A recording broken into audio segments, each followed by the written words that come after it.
아담의 타락 이후에 죄에 빠진 인생은 끝없이 자기를 추구하는 하나님의 바벨탑, 위기의 바벨탑을 쌓아서 하나님 자리를 넘보고 있습니다. 사탄은 이런 인간의 죄성을 자극하고 부추겨서 육신의 정복, 안목의 정복, 인생의 자랑이라는 세상의 정신과 시대의 풍조를 가져서 사람들을 미혹하고 있습니다. 원래 이런 세상을 살고 있습니다. 하나님은 이런 세상 속에서 택한 자들을 불러서 그냥을 맺어주시고 하나님 사랑, 이웃 사랑의 십계명을 신자의 삶의 지침으로 주셨습니다. 그리스도인은 십계명의 사람들입니다.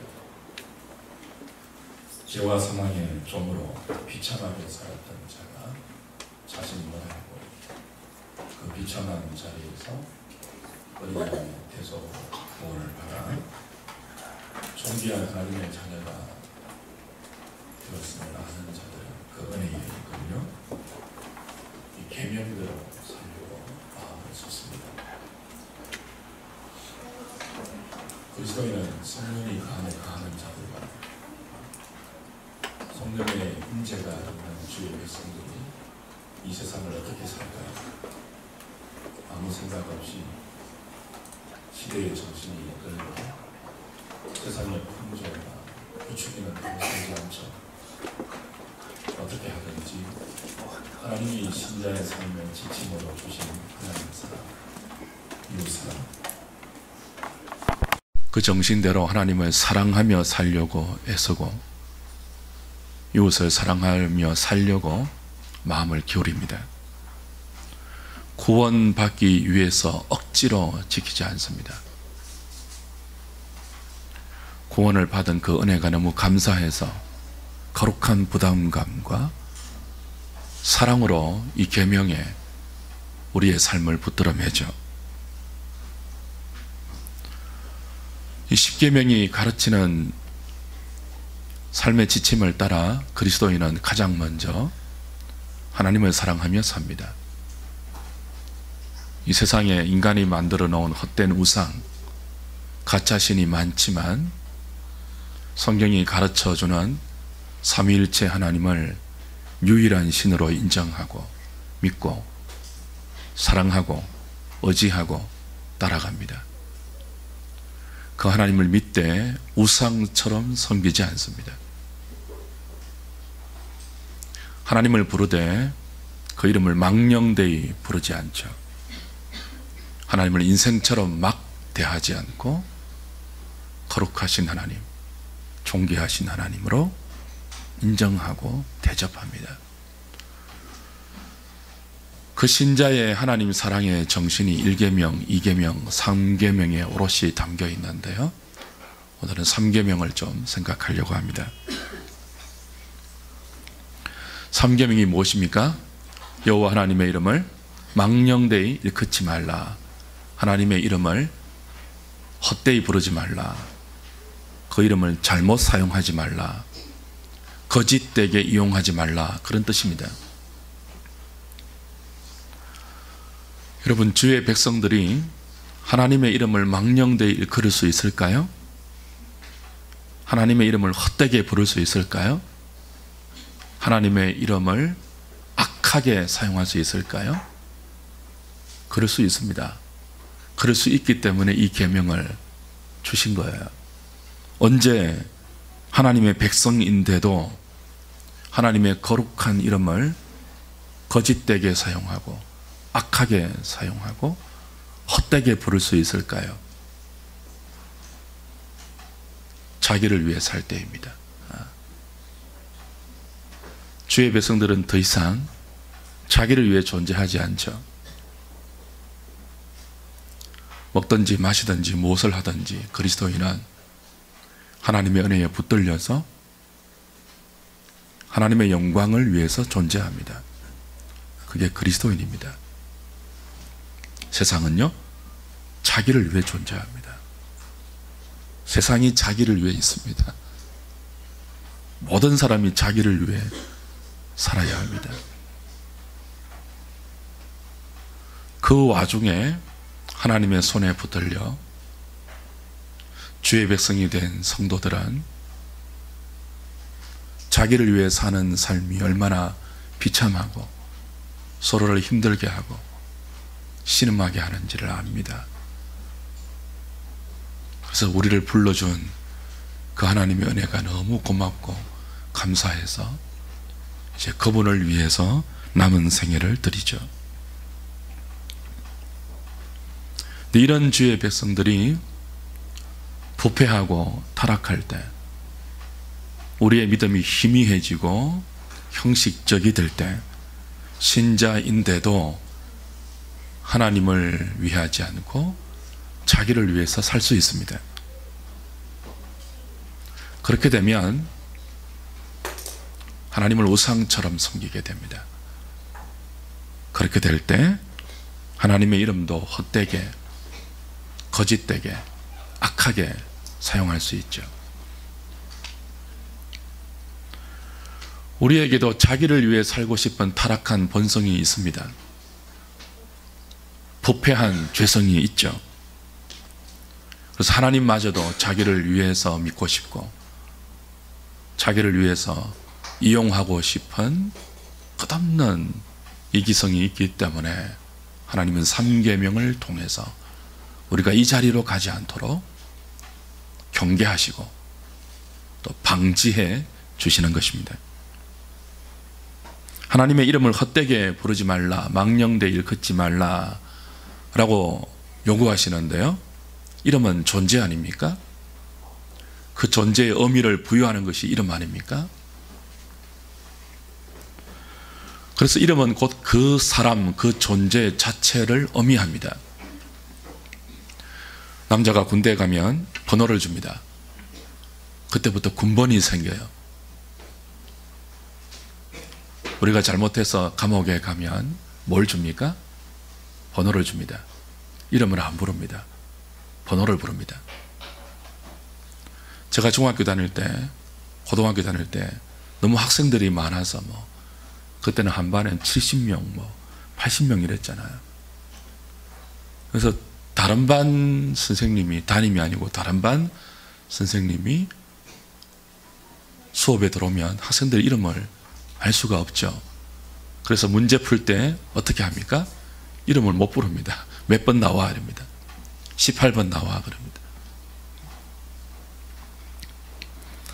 이름을 부르고 이름이 불리는 것과 번호를 부르고 번호로 불리는 것은 다르죠.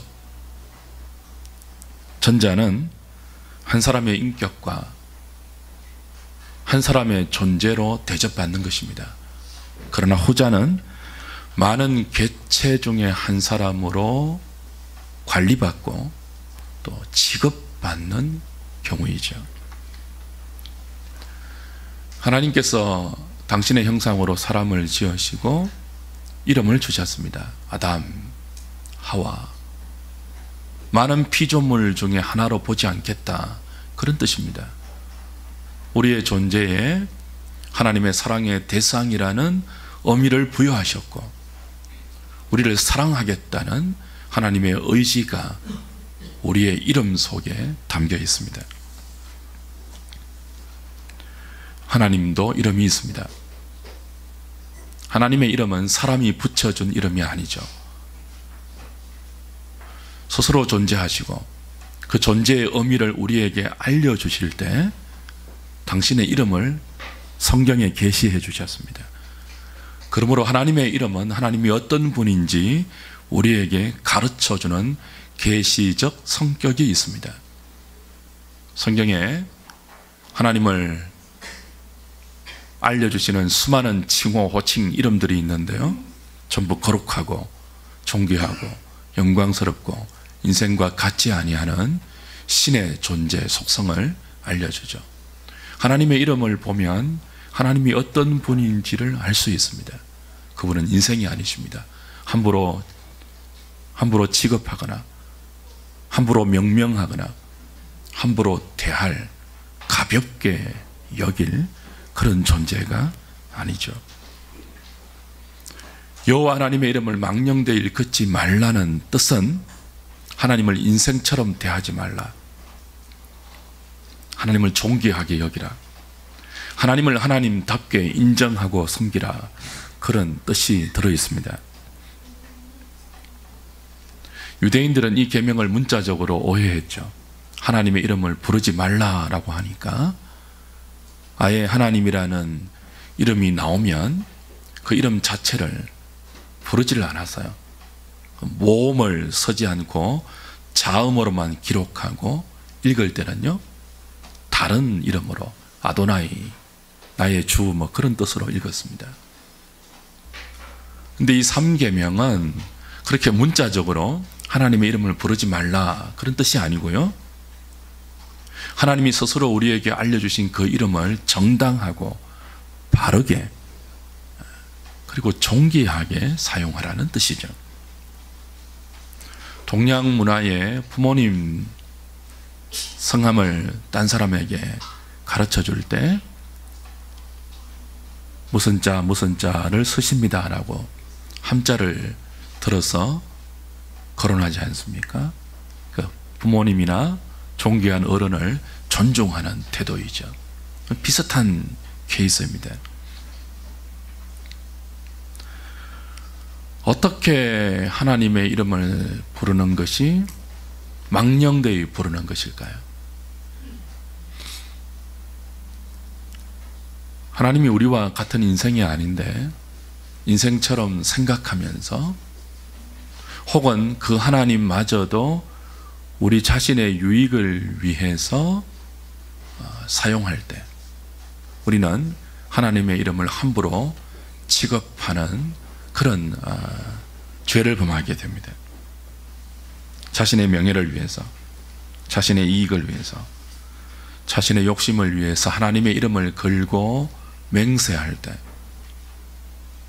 혹은 하나님의 뜻, 하나님의 이름을 빙자해서 자신의 요구를 관철시키려고 할 때, 이 모두 하나님의 이름을 헛되게, 거짓되게, 악하게 사용하는 그런 경우이죠. 하나님의 이름으로 맹세할 때 있습니다. 이 맹세가 정당한 맹세가 아니고 거짓 맹세일 때 성경은 그런 맹세를 하나님의 이름을 욕되게 한다, 그렇게 평가했습니다. 이사야 48장 1절을 한번 보겠습니다.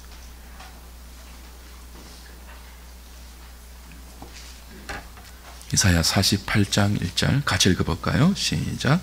야곱의 집이여 이를 들을지어다. 너희는 이스라엘의 이름으로 일컬음을 받으며 유다의 허리에서 나왔으며 여호와 이름으로 맹세하며 이스라엘의 하나님을 기념하면서도 진실 공의가 없도다. 그렇죠? 하나님의 이름을 부르고 여호와 이름으로 맹세하는데 정작 여호와 이름을 사용하고 맹세하는 그들의 삶에 뭐가 없죠? 진실이 없고 공의가 없어서 그 맹세하는 그 사람의 삶이 맹세의 담보가 되지 못하는 거예요. 사람들이 자신의 말을 믿어주지가 않아요. 믿어주지를 않아요. 그 사람과 약속하면 신용이 보정되지가 않아요.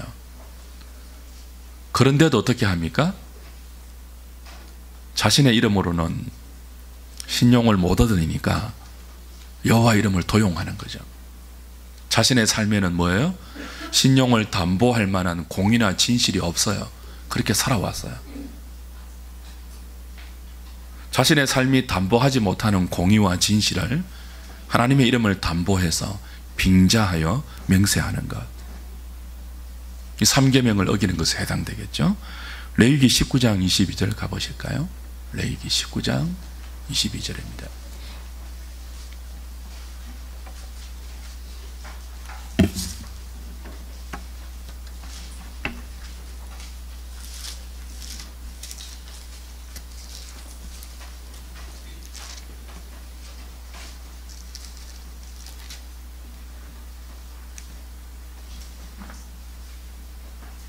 잠시만 넘어가죠.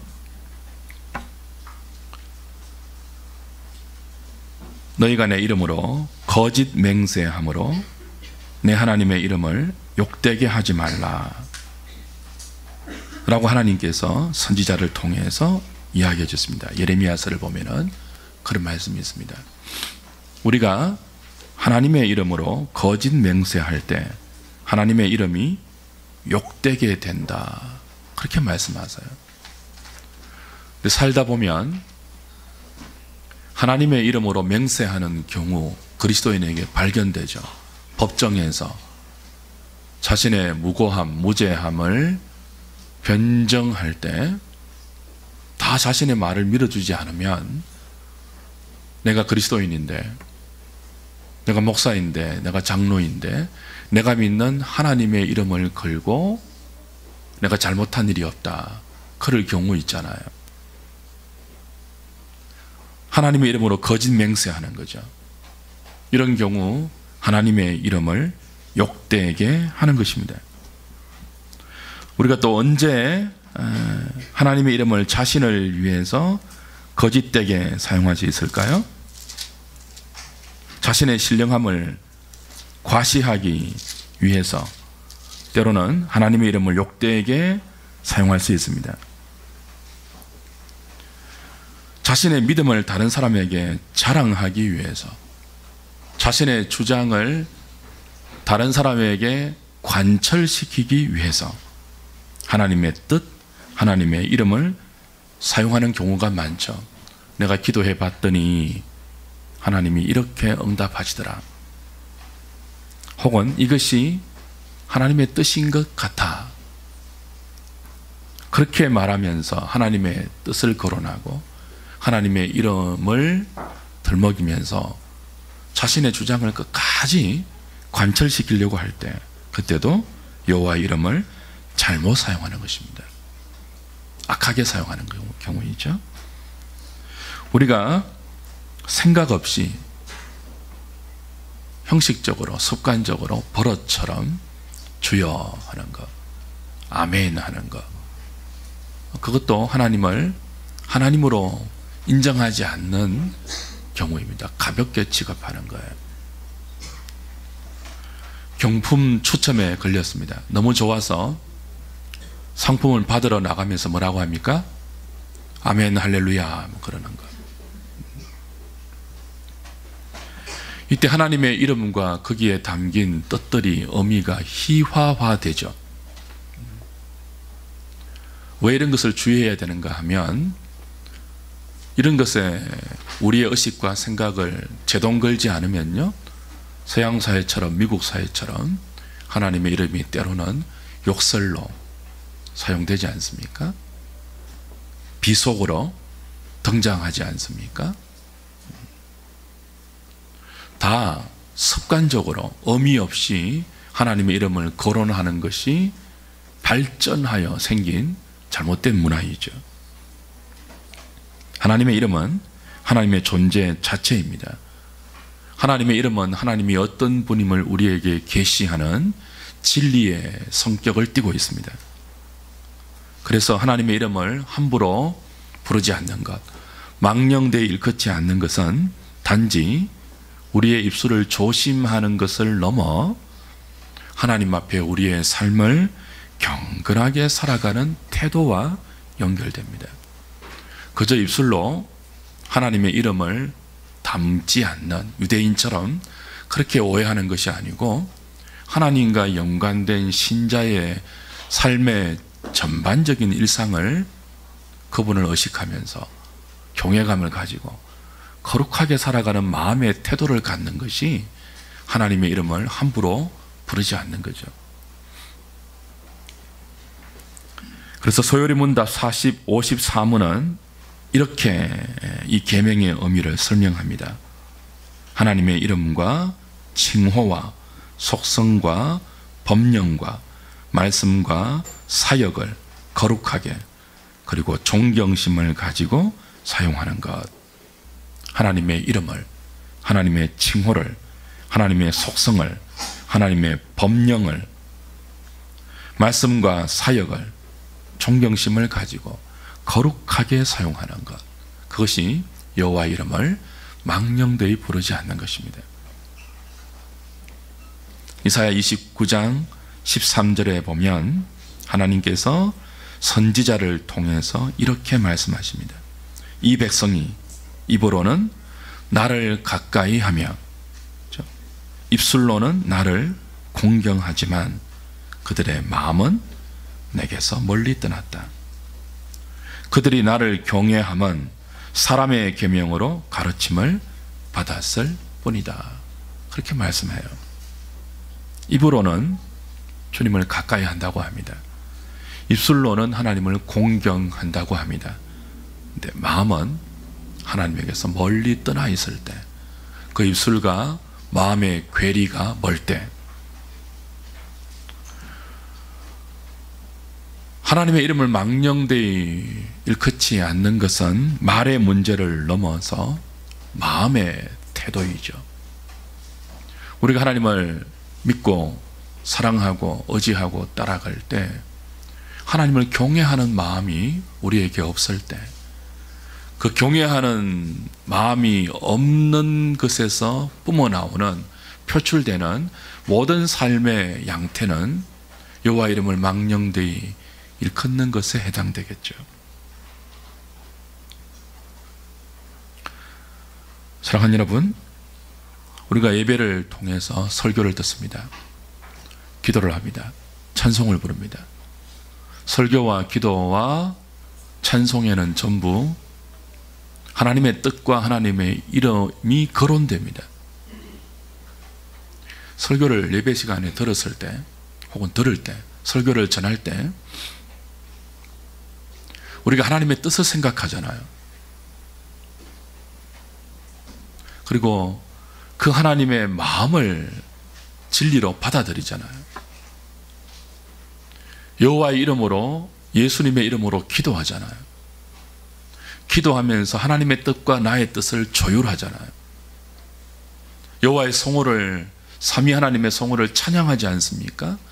높여드리고 노래하지 않습니까? 그랬다면 우리의 삶이 들었던 말씀과 하나님의 이름으로 했던 기도와 삼위 하나님을 높였던 그 찬송의 마음이 우리의 삶으로 연결되어서 그 말씀과 그 기도와 그 노래에 영향을 받고, 그 불렀던 찬송과 기도했던 내용과 들었던 하나님의 말씀이 지시하고 가르치는 대로 적어도 따라가려고 하는 마음의 태도를 보여야 하지 않겠습니까? 그렇지 않고 예배를 드리고 설교를 듣고 기도하고 찬송을 했는데 돌아서서는 뭐예요? 전혀 그 기도와 상관없이, 불렀던 노래와 찬송과 상관없이, 들었던 설교와 상관없이 여전히 자신을 위하여 습관적으로 세상의 흐름대로 살아가고 있다면 그것이 여호와의 이름을 함부로 취급하는 것이고, 주의 뜻, 그 이름에 담긴 하나님을 하나님답게 인정하지 않는, 하나님을 인생처럼 대하는, 삼계명을 어기는 삶이 될 수 있다는 것입니다.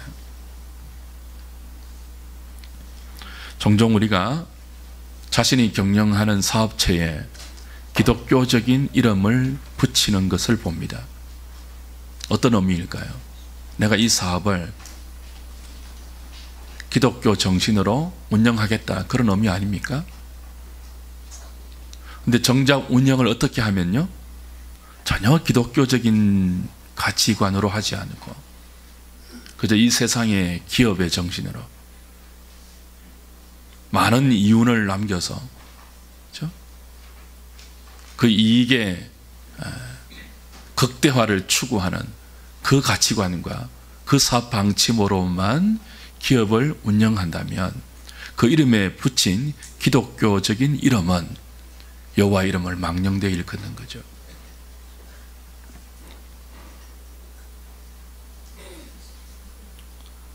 세상 법의 명예훼손죄는 큰 죄로 취급당합니다.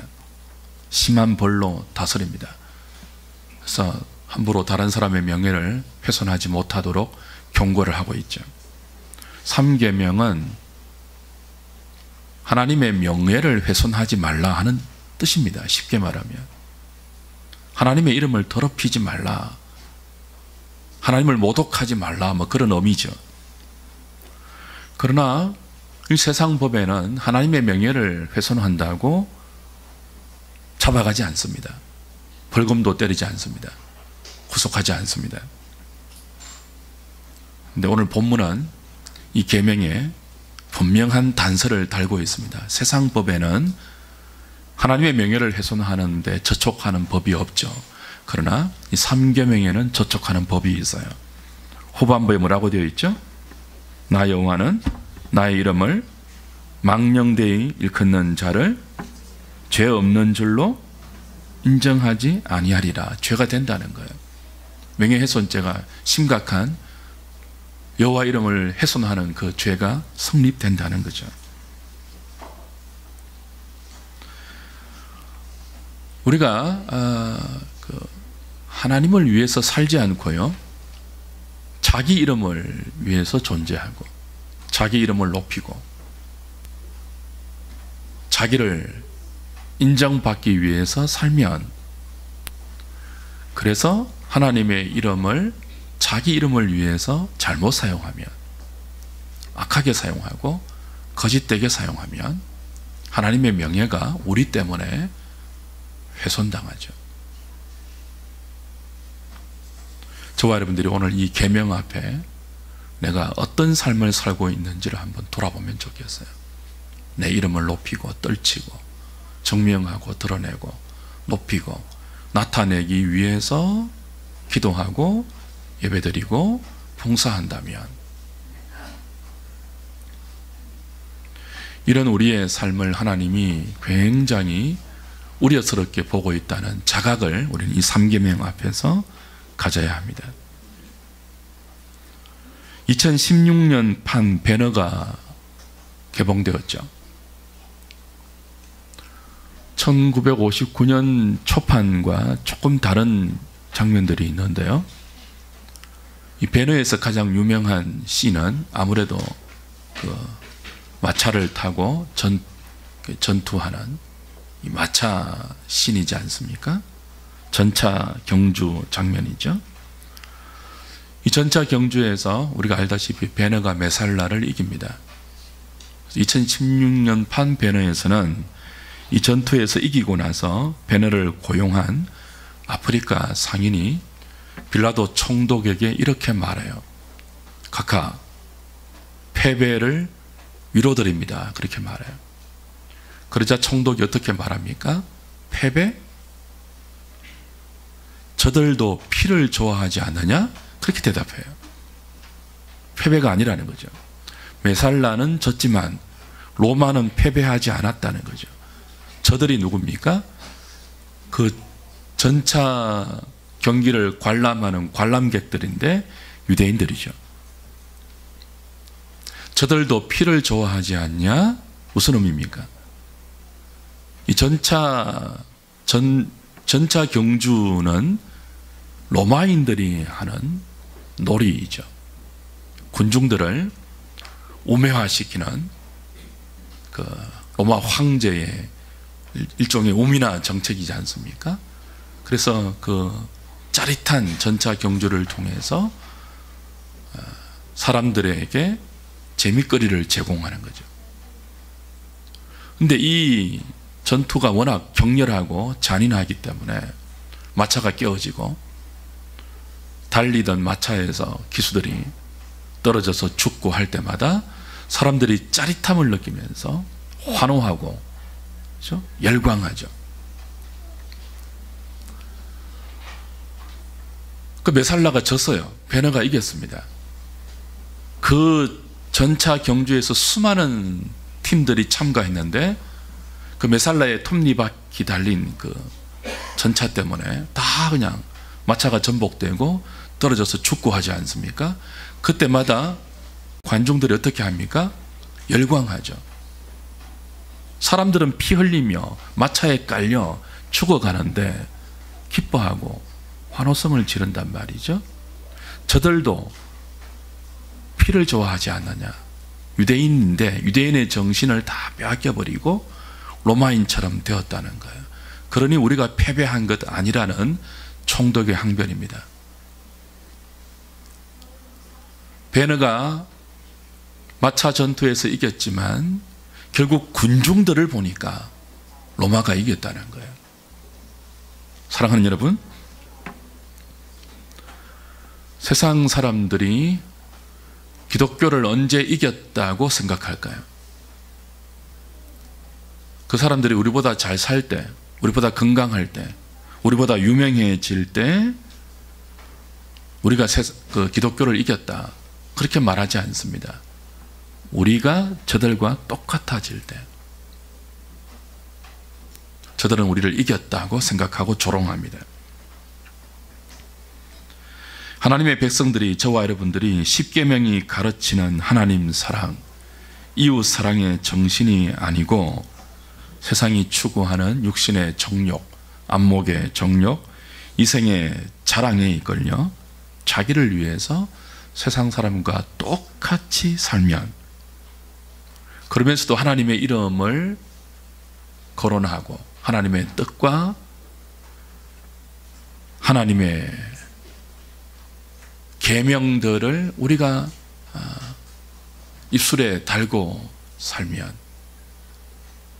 조금도 세상과 구별되지 않은데 여전히 기독교적인 삶의 형식만 갖고 있을 때 세상은 우리를 이겼다고 합니다. 그리스도인이 그럼 언제 세상을 이긴 것일까요? 믿지 않는 사람들보다 더 유명해지고 좋은 집에 살고 좋은 차 타고 다니면 예수 믿는 우리의 신앙이 증명되고 우리가 믿음으로 세상을 이긴 것이 될까요? 그렇지 않습니다. 오직 하나입니다. 저들과 다를 때입니다. 저들과 같으면 우리가 지는 것이고요, 저들과 다르면 우리가 이기는 것이에요. 저들과 다르게 살기 위해서 주신 것이 뭐예요? 십계명이에요. 저들과 다른 성도의 삶의 가장 큰 기둥 중에 하나가 하나님을 마음을 다해서 사랑하는 것인데, 하나님을 하나님답게 인정해 주는 거예요. 그 중에 하나가 하나님을 인생처럼 취급하지 않는 거예요. 하나님을 내 욕심을 위해서 동원하지 않는 거예요. 하나님의 이름을, 하나님의 뜻을 우리의 소원과 기대에 동원하지 않는 거예요. 한국 기독교가 점점 무속화되고 있다는 비판이 어제 오늘 일이 아닙니다. 유동식 박사가 우리 한국인의 무속적 의식을 이렇게 평가했는데요, 우리 속에 신 불신을 떠나서 모든 한국인들의 심성 가운데, 의식 가운데 이런 샤머니즘적인 요소가 많다는 거예요. 질적 개념이 아니고 양적 개념으로 가치를 판단하는 거죠. 그래서 오래 살고 많이 가지면 복을 받았다고 생각합니다. 반대가 되면요, 비명횡사하고 수명대로 못 살면 저주받았다고 생각을 해요. 가난하게 살면요, 뭔가 씌었다고 생각을 해요. 어떻게 하든지 많이 소유하는 것이 복의 개념입니다. 제대로 못 먹고 가난하게 살면 무속적인 개념은 그걸 죄로 취급합니다. 그리고 장수하고요, 많이 가지면요, 그걸 복으로 인정합니다. 무슨 짓을 하든지 어떻게 살든지 오래 살고 많이 가지면 축복받았다고 생각을 하죠. 혹 이런 무속적인 한국인의 의식이 기독교 안에도 고스란히 들어와서 하나님을 어떻게 취급하든지 어떻게 대접하든지 하나님의 이름을 부르기만 하면, 그래서 우리가 이 땅에서 보란듯이 번듯하게 살기만 하면 우리의 삶에 공의가 없고 진실이 없고 거짓이 난무해도 아무런 문제가 없다는 생각을 혹 그리스도인이 갖고 있다면 3계명 앞에 우리의 신앙을 좀 돌아볼 필요가 있습니다. 그래서 하나님의 이름을 함부로 취급하지 않는, 여러분 불신자 앞에서 함부로 주여 주여 하지 마십시오. 그리고 함부로 아멘 아멘 하지 마십시오. 진실로 그러하다고 여러분의 생각이 동의될 때 마음을 다해서 아멘 하십시오. 그리고 아멘 하신 대로 사십시오.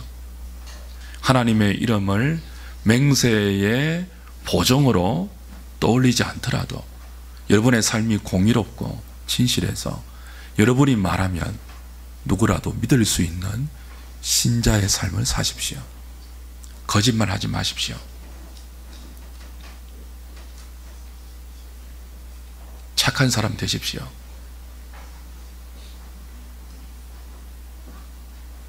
그리스도인이 겉이 다르고 속이 다르고 말이 다르고 행동이 다르고 교회에서 모습이 다르고 사업장에서 모습이 다르면 그 3계명 어기는 것입니다. 하나님의 명예를 훼손하는 것입니다. 돈 조금 남기려고 의를 외면하지 마십시오. 여러분 때문에 여호와의 이름이 모욕을 당합니다. 조금 손해보더라도 정직하게 살고 착하게 사시고 구원받았기 때문에 그 은혜에 감사해서 우리의 입술에 진리를 담고 진실을 담고 정직을 담아서 사람을 대하고 말하고 행동하고 생각하고 걸어가고 앉고 일어서는 그런 주의 백성들 다 되어서 우리의 일거수일투족이 하나님께 영광이 되고, 예수 믿는 사람들이 저렇게 살구나, 교회 다니는 사람은 다 저렇구나, 그런 평가를 우리들을 통해서 받게 될 때 하나님의 이름이 거룩히 여김을 받고 하나님께서 교회를 통해서 그런 주의 백성들을 통해서 영광을 받으실 것입니다. 그런 저와 여러분의 남은 생애 되시기를 주님의 이름으로 축복합니다. 기도하겠습니다.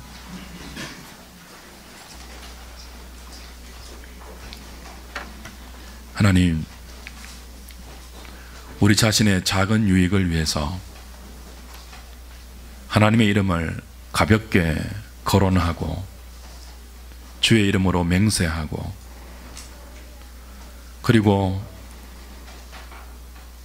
우리의 삶이 하나님의 이름과 어울리지 않는 그런 말과 생각과 행동을 일삼으면서도 기독교적인 의미와 이름을 함부로 말하고 표현하는 그런 가볍고 진지하지 못한 우리의 신앙을 돌아봅니다. 우리의 신앙이 천박해지지 않고 끝없는 자기 중심성의 수단이 되지 않고 하나님을 사랑하고 이웃을 사랑하는 그 삶을 위해서 하나님의 이름이 진지하게 우리의 삶에 이용되고, 그것을 위해서 우리에게 허락하신 특권으로 주의 이름으로 기도하게 하시고 주의 이름으로 사랑하게 하시고 주의 이름으로 찬송하게 하신 것을 참으로 아름답게 사용할 수 있는 저희들 되게 하여 주시옵소서. 그리하여 그 이름의 영광으로 죄와 더불어 싸우게 하시고 그 이름으로 세상의 모든 불의와 부딪혀서 의를 행하게 하시고 그 이름으로 살아가는 우리의 존재를 통하여 하나님의 아름답고 존귀하고 거룩하심이 나타나고 드러나고 계시되는 축복의 통로로 쓰임받는 모든 하누리 식구들 되게 하여 주시옵소서. 예수님 이름으로 기도하옵나이다. 아멘.